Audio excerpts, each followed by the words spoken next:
Welcome to the ITSP Magazine Podcast Network. You are about to listen to the Soulful CXO podcast with Dr. Rebecca Wynn. These conversations focus on the intersection of technology, business, and humanity, exploring how these three areas impact each other. Dr. Wynn interviews guests, including business leaders, entrepreneurs, and experts in various fields, to share insights and experiences on cybersecurity, risk management, and leadership. The podcast aims to provide a fresh perspective on how technology can be leveraged to create positive change in the world. Now sit back, relax, and enjoy the show.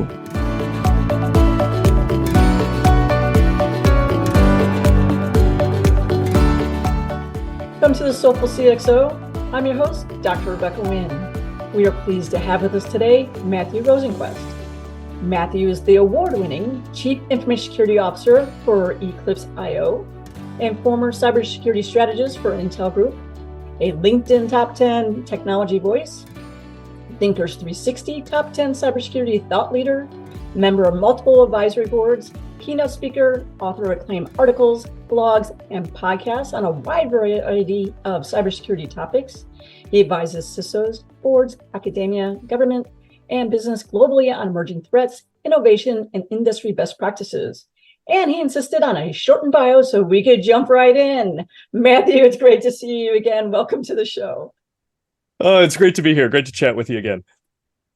Matthew, you have an interesting background, and I always like to start my show for people to realize that not all of us had a straight trajectory on how we got to our career. Can we walk through about what you did in college and how you got to be the CISO you are today?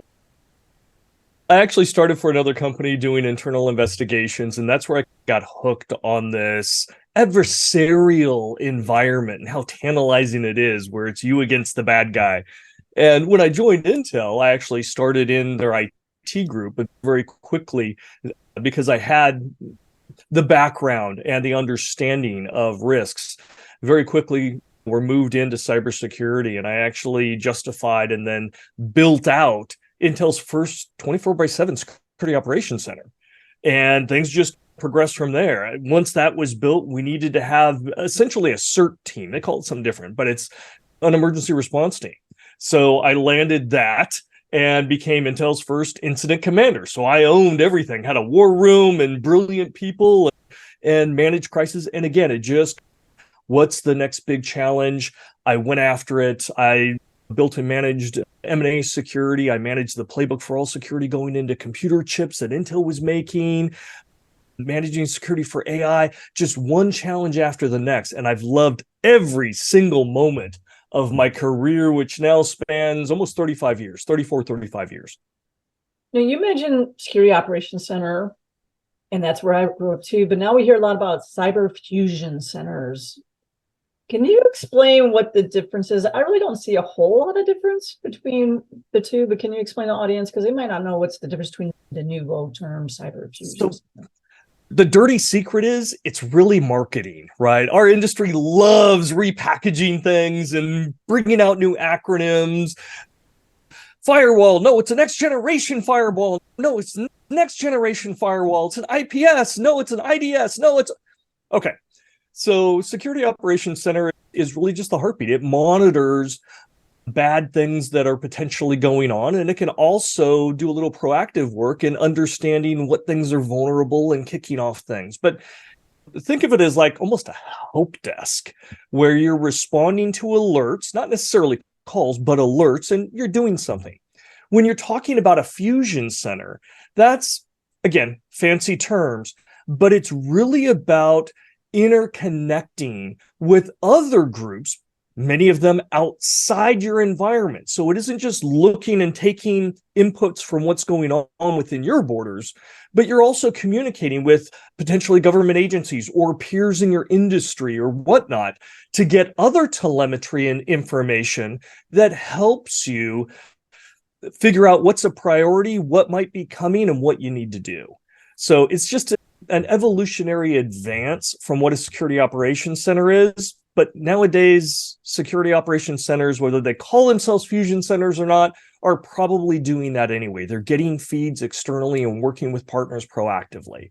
So we can change the terminology, but it's all just kind of marketing. Don't tell anybody. Don't tell anybody. Yeah, I won't broadcast that. Yes, Okay. when it comes down, the core is still the core. Do you have internal threats going on that you need to be able to handle? Because information leaving your environment. And if you don't think any information is leaving your environment, you're naive. And what actually is coming into your environment, and are you going to be able to handle it on the local level? Do you need to go ahead and work with third-party suppliers? Do you need to work up maybe with one of the tier groups, state agencies and government agencies to help you resolve those issues? And I'm trying to remind everybody, you do have those levels to be able to help you. You don't have to be in your own silo. Remember, you have that. You talk quite a bit about, emerging technologies. Don't get me. People didn't see that. He laughed when I said he talks quite a bit about emerging. I do about everything, unfortunately, but yes. But as we look at emerging technologies, what excites you with the emerging technology that's coming up?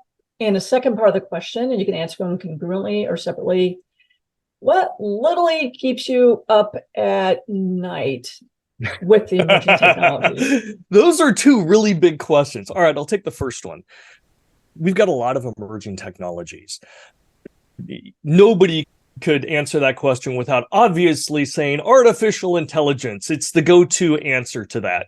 But there's different aspects of artificial intelligence that I'm worried about. First off, at a high level, I'm worried about the adoption.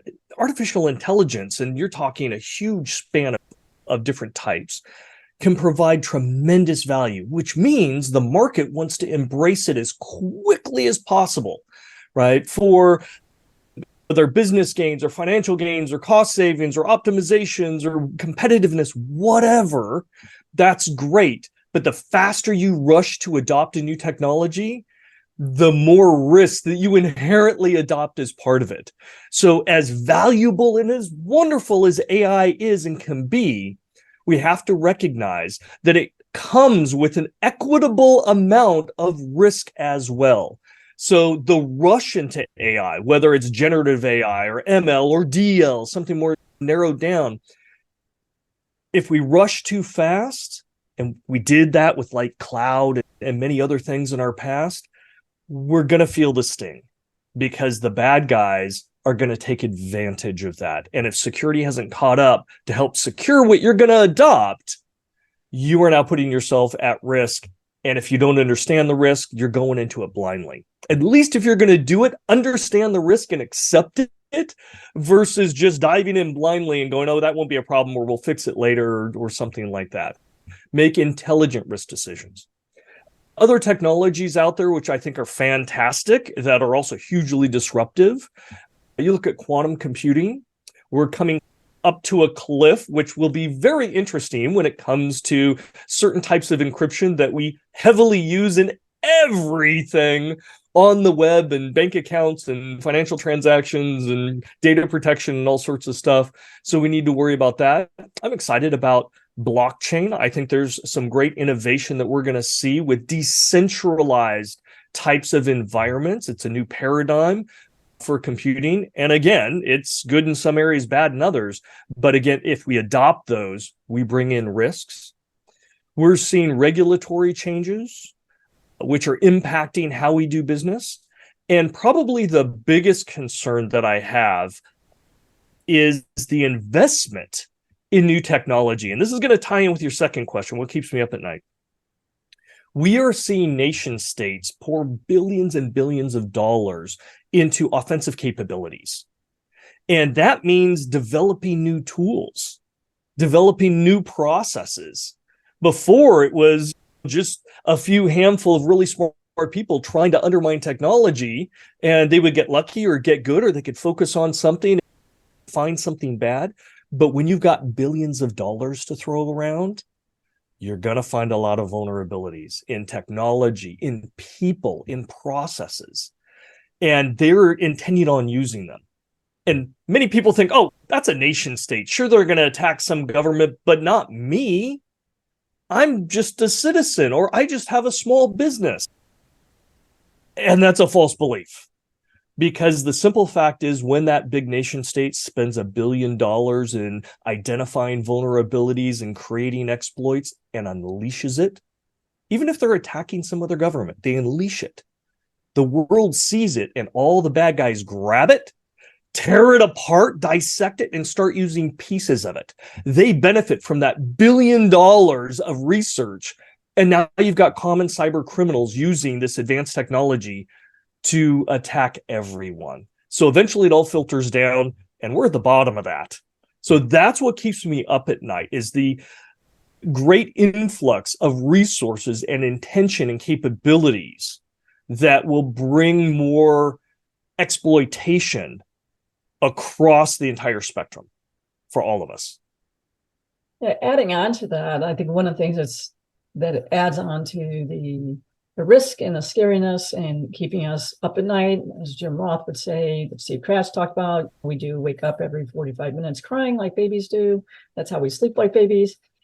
Is everybody inadvertently actually is a threat anymore. People say, I don't allow people to go ahead and connect in ChatGPT, but there's a plethora of versions out there. People working remote, people could be on their phone, they could be different things. You're not going to keep people away from that.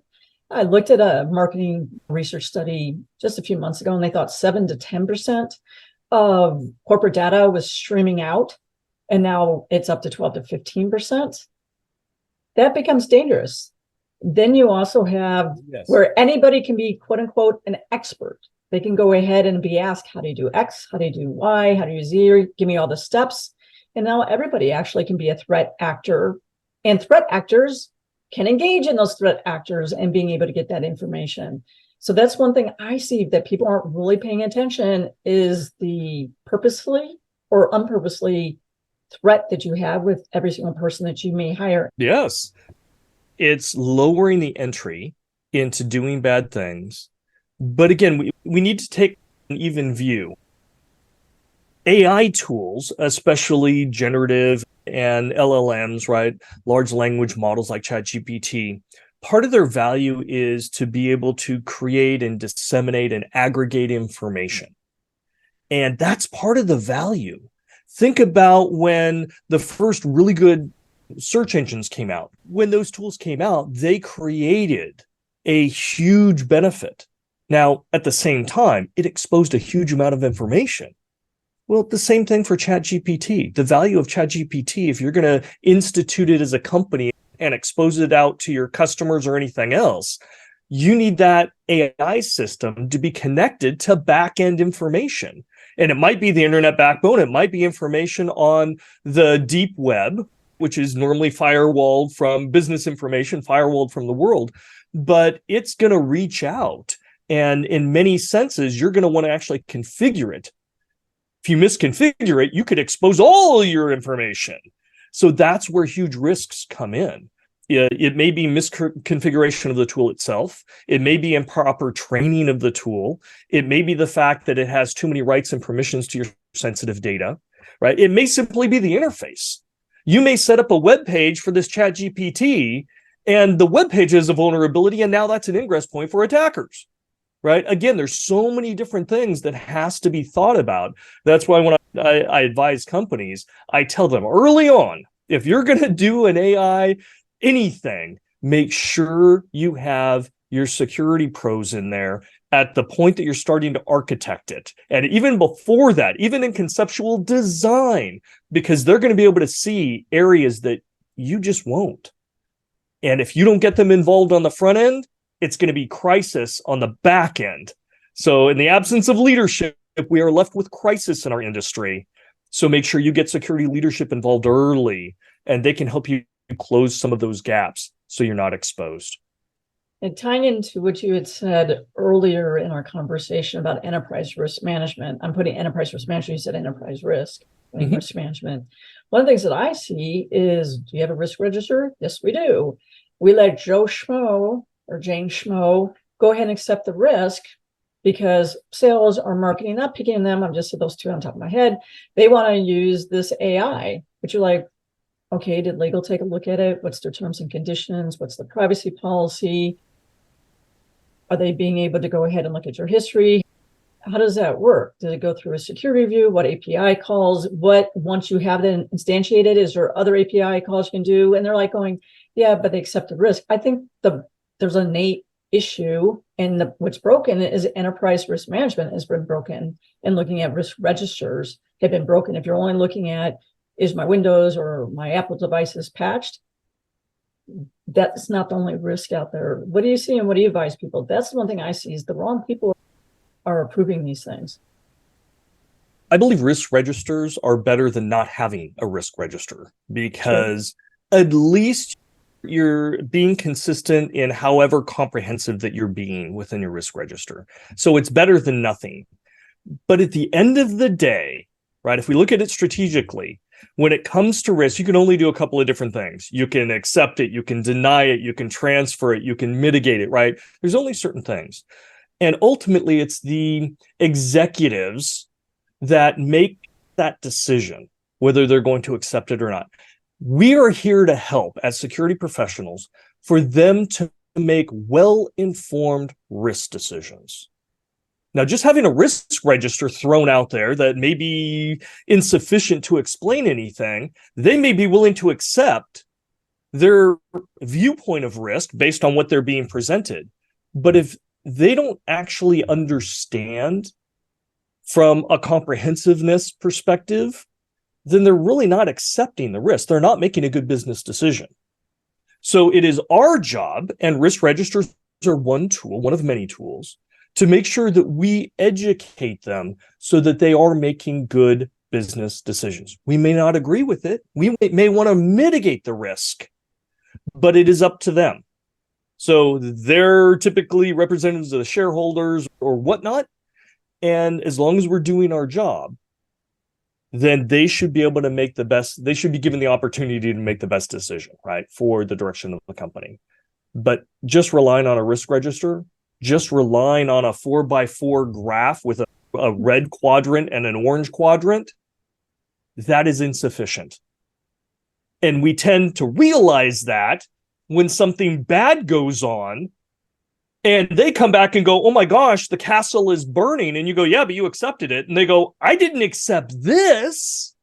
They're not going to be happy with you as the security champion, as the security leader, because their expectation was you needed to explain it to me in terms that I understood so that I could make a good decision.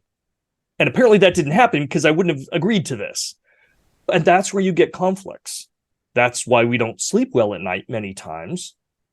And that's why there's a lot of turnover and a high degree of stress. If we're not doing our job and allowing the company to make good decisions. And some CISOs do a good job at this, by the way, because there is a flip side to this. A good CISO will go to their executives and say, here's risk A, B, and C. Here's the likelihood. Here's what bad things are going to happen. And we can mitigate some of it. If you want to accept it, great. We can figure that out. But here's going to be the potential consequences. And if that does come to fruition, I've had conversations with executive managements going, yeah, I accepted that risk. This is what you told me was going to happen. It happened. How do we move forward from here? That's the right discussion, right? Instead of the blame game, we're now focused on how do we fix things and how do we learn from that? And CISOs that do it right get a huge degree of credibility moving forward.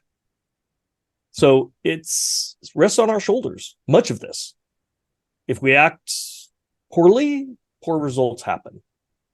And to add on to what you're talking about, when we do present it to executives, there is another way that they choose to accept it, is when we go ahead and we perhaps go ahead and have that fine coming down from GDPR and EU and all that stuff. We will deal with it. We'll kick the legal case down the road for 3 years. And we know that $350 million fine will get cut down to $50 million. In the meantime, we'll do that. I'd say one thing that I, as an individual, have a hard line to stand. There's one thing about going ahead and saying that we know this is a relative risk, but when you're actually putting individuals' PI, HIPAA, your employees' data on the line to make a buck, that's time where I tell CISOs, may be time to really consider to walk away on putting your ethics as a human being and being able to wake up at night because your ethics are online. Life is too short for that. There's companies out there who want to do the right thing. Companies always have some sort of risk. Business can't move. Hospitals, I'll give you an example. If it comes to saving that patient's life, they will save that person's life, and then they'll worry about trying to go ahead and on the back end try and protect the data as much as possible. Sometimes life has to come first. That's the reason I think that there is at times burnout, and we do see a lot of systems changing, is we're coming from where we're like going, we've gone ahead and took the back seat, maybe to ourselves a little bit too much. And now we're seeing a ratification of that. And then with legal cases recently, I tell you, I don't want to be in a 6x4 or 6x3 cell for anybody. Do you see that that's coming in play too? And that's why we're also seeing burnout, but we're also seeing a lot of CISOs walk away or say no to jobs. Yeah, ever since the Uber case has come to fruition, and where the CISO was held accountable for some squirrely decisions that they made, there's a lot more pressure and discussion within the CISO communities. And I think it's great. I also think it's sad because those discussions should have happened long before. Discussions around ethics and scruples and doing what's right should always be in the conversation. And it shouldn't take a CISO being sentenced to jail time for people to start talking about it. Ethics matter. And especially in our industry, as we're protecting critical infrastructure, right? We're protecting people's lives in some cases. That matters. So every CISO really should understand that they may have a material impact on others. It may be minor, it may be life and death, but they should also be making good decisions.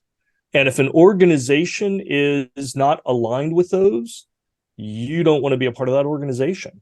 No good things will happen, right? Because even if you go, I don't agree with it, I think it's unethical, but I'm not going to do anything about it, essentially you're endorsing it, and you may be on the line for it.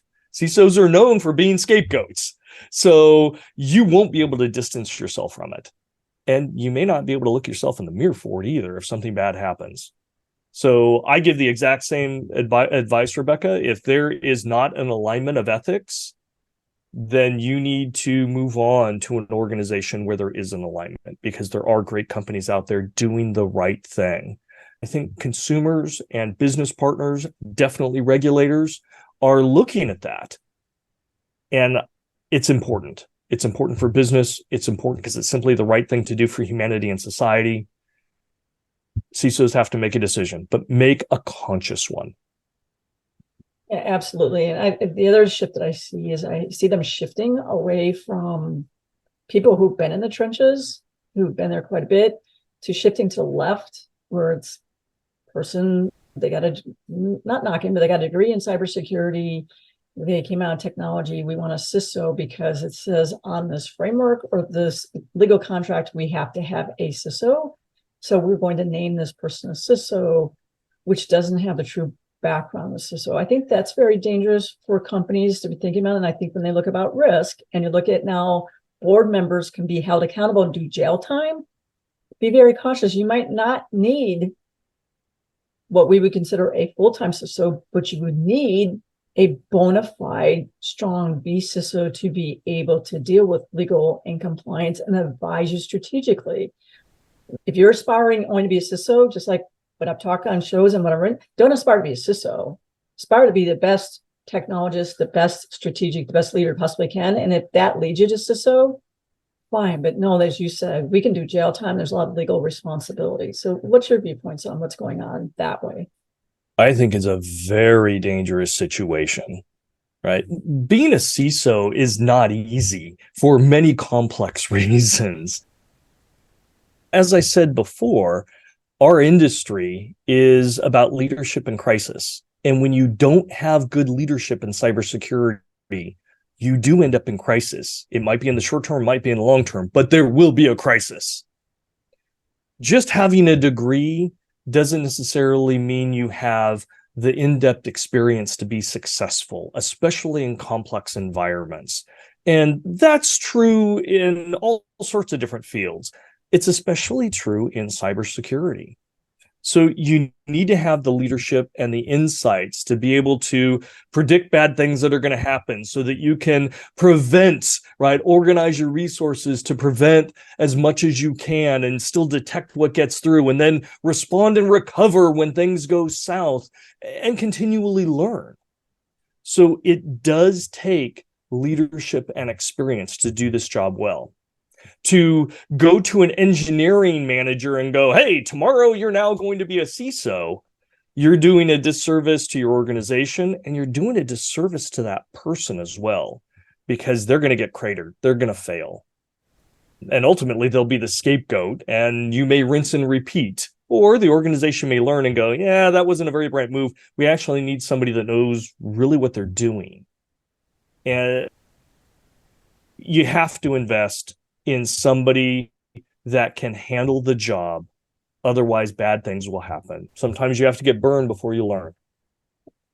That's a true statement. I think one of the things too is when I deal with third-party suppliers and we do want someone to be in charge, I specify what I mean by CISO, what I expect their duties to be, what I expect them to be able to do. Give me quarterly results. Will you give me an attestation? I've worked with big companies before where I've had to give attestation. To me, that's a big key. Will you give me a monthly attestation and put your name on the line as the CISO's memo that this is to your best ability? You know that this is the truth. So I think one of the things is when we talk about a lot of these frameworks, a lot of these certifications, having just thou must have a CISO, they shall have someone who's in charge of security. I think that's done a disservice because even though the people who are involved in creating these, we know what we mean. But when we talk earlier about like communication to the executives, we've done a bad job of communicating what it really means to be in our world and what we mean by our terms. And that's one thing I also think when we talk about moving forward, we have to go ahead and do a better job on educating those who want to be in the field, those who are in the field, and the executives on what does the terms really mean to us.